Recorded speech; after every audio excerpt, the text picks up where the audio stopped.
సహోదరి యేసు నమ్ముకుంది. సహోదరి జ్ఞాపకం చేసుకో, ప్రాముఖ్యమైనటువంటిది నీ జీవితం కోరుకుంటున్నాడు. నీ భక్తి కాదు కోరుకునేది, పైకి భక్తి గల వారి వల్ల ఉండి దాని శక్తిని ఆశ్రయించినటువంటి వారి ఉంది అని రాయబడింది.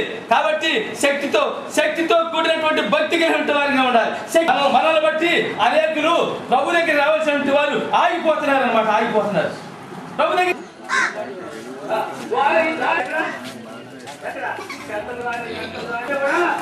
ఈ సంతోషము ఎవడు కూడా చెప్పండి, సామాన్య సంతోషం అయితే సామాన్యమైన సంతోషం అయితే ఈ సంతోషం ఎవరు తీసేస్తారు? ఎవరు కూడా తీసేయలేరు, ఎవరు కూడా తీసేయలేరు. ఇది నా సంతోషం అనమాట. ఏడో రేపు నా సహోదరుడు నేను చూస్తాను, ఎవరో కాదు నేను చూస్తా పిల్లరా, కనులారా నేను నా సహోదరుడు చూస్తా, నేను మళ్ళా నా సహోదరుడు జోసెఫ్ను కూడా చూస్తా, నేను అక్కడ పరిస్థితులు చూస్తా, నేను అక్కడ ప్రభుత్వం నేను ఇంకేంటి ఆ రాజ్యం నేను. ఈ ఆనందం కాదు, ఈ ఆనందం కాదు, ఆ ఆనందం నీవు నేను ఆనందించండి. ఎక్కడ దొరుకుతుంది? ఎక్కడ దొరుకుతుంది? ప్రభులో మాత్రమే దొరికేది. ఇప్పుడు వరకు కూడా నువ్వు ప్రభులో ఈ ఆనందం పొందకపోతే ఇప్పుడు బ్రతుకున్నావు, క్షణము నీది కాకపోవచ్చు, అనుకుంటున్నావు అనమాట. ఏది ఊహించుకుంటున్నావు అనమాట. ఇల్లు కట్టాలి, 1,00,000 పంచాలి. 14 వచ్చారు చదవండి. మనము బ్రతికినను ప్రభు కోసమే బ్రతుకుతున్నాము, చనిపోయినను ప్రభు కోసమే చనిపోతున్నాము. కాబట్టి మనము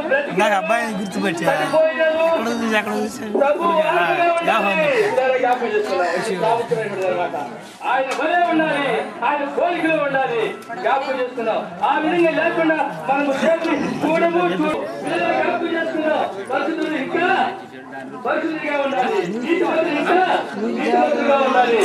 నీతిమైంది, అబద్ధమైంది, అసహ్యమైన తగ్గించేవాడు ఎవరు దానిలో ప్రవేశించు పిల్లలు జ్ఞాపకం చేస్తున్నారు. బాగా మన సమీపానికి రాకూడదు, మన దగ్గరికి రాకూడదు, పిల్లరా రాకూడదు. ఆ విధంగా ప్రభువుని కనపడుతాము, ప్రభువుని మహిమపడతాము. ప్రభు వచ్చినప్పుడు ప్రభుత్వం కూడా వెళ్ళిపోదాం. అదే అనమాట ఆనందం, సంతోషం. అటు ప్రభు సరే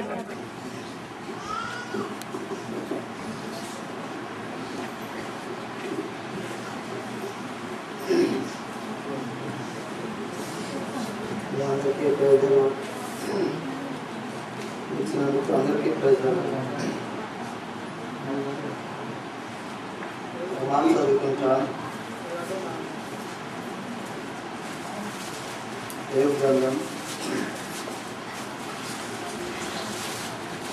11వ అధ్యాయము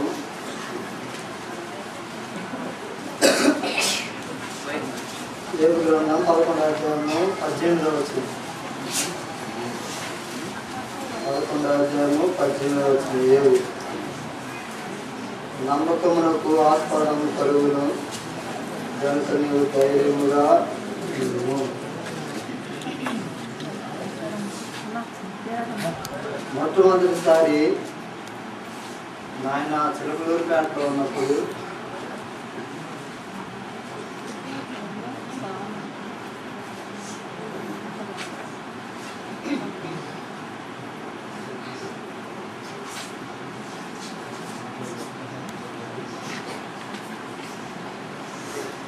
చిలకలూరుపేటలో ఉన్నప్పుడు నాయన సేవ చేస్తున్న 60 దినాల్లో ఎలా సేవ చేస్తున్నారో మేము చూస్తూ వచ్చినాం. ఆయన దగ్గర తిరుగుతూ వచ్చినాం, ఇంకా మేము చూస్తూ వచ్చినాం. ఆయన ఎన్ని కష్టాలు పడ్డాడు, ఎన్ని బాధలు పడ్డాడు, ఎన్ని అవమానాలు పడ్డాడు, అవన్నీ మేము చూస్తూ ఉన్నాం. సాయంకాలము కుటుంబ ప్రార్థనలో కూర్చుంటే మొదటిగా మమ్మల్ని ప్రార్థన చేయమనేవాడు, నేను ప్రార్థన చేసేవారము పిల్లలము. తర్వాత అమ్మను నాయన ఇద్దరు కలిసి మేము ప్రార్థన చేసి వెళ్ళిపోతాం పడుకోవడానికి. వాళ్ళిద్దరు కలిసి ఏడుస్తా ప్రార్థన చేసుకునేవారు. ఏంటి రోజు ఏడుస్తా ప్రార్థన చేస్తా ఉన్నాడు అని చెప్పి ఒకసారి నేను అన్నాడు, ఈ సేవలోనే ఉన్నదిరా ఆనందము, సంతోషము, సమాధానము అని చెప్పి అనేవాడు. అది అయితే అట్లా విధంగా కొనసాగుతూ వచ్చింది. ఆయన ఏడుస్తా ప్రార్థన చేసేవాడు. ఒక్కడే ఒక సందర్భాల్లో అయితే ఒక్కడే అర్ధరాత్రి కూడా ఏడుస్తా ప్రార్థన చేసేవాడు. నాకు మెలుకొచ్చి చూస్తే ఒక్కడే కూర్చొని మోకాళ్ళ తండేసి ప్రార్థన చేస్తూ ఉండేవాడు. తర్వాత సరేలే, సంఘాల్లో అనేకమైన సమస్యలు ఉంటాయి, ఇబ్బందులు ఉంటాయని చెప్పి వదిలేస్తూ వచ్చిన. నేను కూడా ప్రార్థన చేస్తూ ఉండేవాడు, ప్రార్థన చేయించేవాడు మా చేత కూడా. పిల్లలు అందరం కలిసి అప్పుడు రూతక్క ఉండేది. రూతక్క, నేను, ఆనుకు, మా అత్తమ్మ అంటే సాల్మోన్ చిన్నపిల్లవాడు. అప్పుడు మేము రూతక్క, నేను, ఆనుకు మేము ముగ్గురం కూడా భారంగా కలిసి ప్రార్థన చేసేవాళ్ళం, నాయనతో కలిసి కుటుంబంగా కలిసి. ఆ దినాల్లో మందిరం లేదు. ఫస్ట్ మేము చిలకలూరుపేట వెళ్ళినప్పుడు మందిరం లేదు, ఇల్లు లేదు, స్థలం లేదు, ఏమీ లేదు. 10 మంది 15 మంది విశ్వాసులే ఉండేవాళ్ళు. నేను అన్నాను, నాన్న ఇప్పుడు మమ్మల్ని ఎట్లా పోషిస్తారా నువ్వు? ఇక్కడ చూస్తే శ్వాసులు లేరు, మనకు కానుకలు చూస్తే ఏమీ లేవు, తినడానికి సరైన తిండి లేకుండా ఉన్నది, మరి ఎట్లా నాయన అంటే దేవుని మీద భారం వేద్దాం, దేవుడే సహాయం చేస్తాడు అని చెప్పి అనేవాడు. సరేలే అని చెప్పి ఆ విధంగా మాట్లాడుకుంటూ సంభాషణ చేసుకుంటూ ప్రార్థన గడుపుకుంటూ వచ్చేవాడు. నాయన దినాల్లో చెరువులు అట్లా మందిరం పెట్టించినాడు, స్థలం అన్నాడు, మందిరం పెట్టించినాడు. తర్వాత సేవ విస్తరించింది, స్వాప్ చేస్తూ వచ్చినాము, సేవ విస్తరించింది. అక్కడ చిలకలూరుపేటలో ఉన్నవారు కూడా ఏకీభవించి అందరూ సంతోషంగా సేవ చేస్తూ వచ్చినారు. నాయనతో కలిసి సంతోషంగా సేవ చేయబట్టి చిలకలూరుపేట అభివృద్ధిలోనికి వచ్చి సంఘం మంచి సంఘంగా ఏర్పడుతూ వచ్చింది. ఈ దినాల్లో చిలకలూరుపేటలో మంచి సంఘం ఏర్పడిందంటే కేవలము దేవుని యొక్క కృప, దేవుని యొక్క దయ. ఆయన్ని వాడుకుంటా వచ్చినాడు. దేవుడైతే కష్టాలు పెట్టినాడు, బాధలు పెట్టినాడు, ఇబ్బందులు పెట్టినాడు, శ్రమలు పెట్టినాడు, అన్నీ పెట్టినాడు. కానీ ఏం చేస్తా వచ్చినాడంటే ఆయన ఒక పాత్రలుగా, ఒక సాధనంగా వాడుకుంటా వచ్చినాడు. సరే అయిపోయింది. తర్వాత నాయన్ని అని చెప్పి దిక్కు చూస్తా ఉన్నాడు. అంటే మైండ్ కానీ చేంజ్ అయిన వ్యక్తి అట్లా దిక్కు చూస్తా ఉంటాడు. మనిషి ఎవరా, ఈ మనిషి ఎవరా, ఈ మనిషి ఎవరా అన్నట్టు దిక్కు చూస్తా ఉన్నాడు నాకేంది. అప్పుడు అమ్మంది, ఏందయ్యా అట్లా చూస్తా ఉన్నాడు ఏందయ్యా అంటే, ఏం లేదు అంటా ఉన్నాడు. ఏంది ఆ విధంగా ఉన్నామంటే ఏది కారణం ఏంటి, హాస్పిటల్ తీసుకెళ్ళామంటే ఏం లేదు అంటా ఉన్నాడు. సర్లే అని చెప్పి ఏదో మొత్తానికి పక్షవాతం అయి ఉండొచ్చు అని చెప్పి మేము అందరూ తీసుకెళ్ళాం. తీసుకెళ్ళి గుంటూరు విజయవాడ హాస్పిటల్ తీసుకొచ్చినాను. విజయవాడ హాస్పిటల్ తీసుకొస్తే వాళ్ళు కొంత ట్రీట్మెంట్ ఇచ్చినారు. ఒక 10 రోజులు హాస్పిటల్లో ఉన్నాము. తర్వాత ట్రీట్మెంట్ అయిపోయిన తర్వాత ఇంటికి పంపించినారు. తర్వాత సత్తనపల్లి ట్రాన్స్ఫర్ చేసినారు. సత్తనపల్లి వెళ్ళాను. సత్తనపల్లి వెళ్ళిన తర్వాత అక్కడ పరిస్థితులు అన్ని మనకు తెలిసినవే పరిస్థితులు. అక్కడ కొన్ని ఇబ్బందులు, సమస్యలు వచ్చినాయి.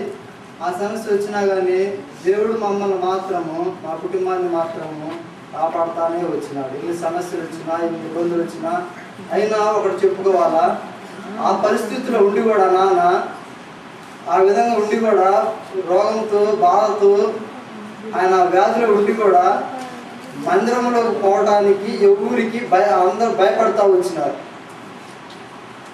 మందిరంలోనికి పోవడానికి అందరూ భయపడతా వచ్చినారు.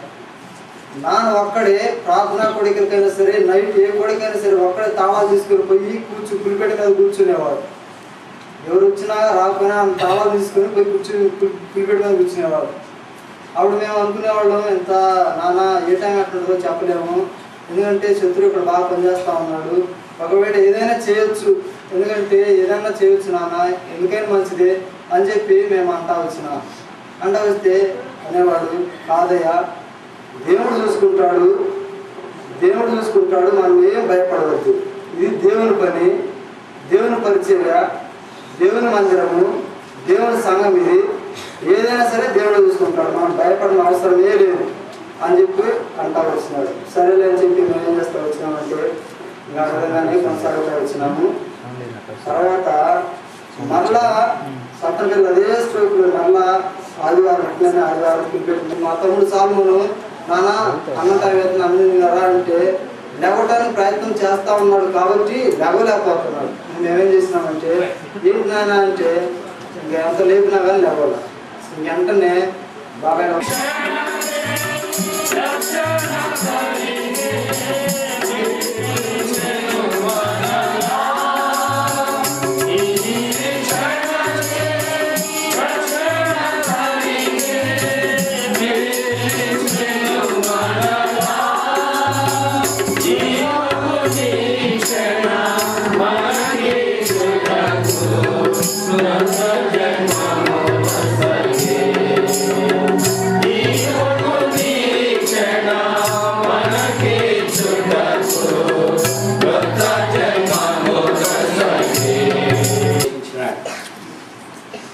ఇప్పటికే మీరు చాలా మంది సాక్ష్యాలు విన్నారు, వాక్యం కూడా విన్నారు.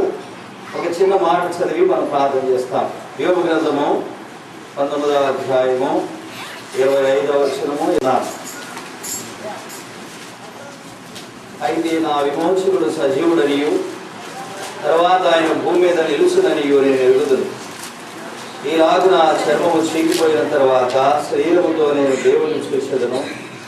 నా మట్టుకు నేనేం చూసేదను, మరి ఎవరినూ కాదు, నేనే కళ్ళారా ఆయనను చూసేదను. ప్రేమగల ప్రభు ఈ వాక్య భాగాన్ని మనందరి కొరకే దీవించినగా. ఈ మరణకరమైన రోగం ఎందుకు వచ్చింది? హిజ్కియా ఎంతో దైవభక్తి గలవాడు. ఇంత దైవభక్తి గల రాజుకు ఎందుకు క్యాన్సర్ రోగం వచ్చింది?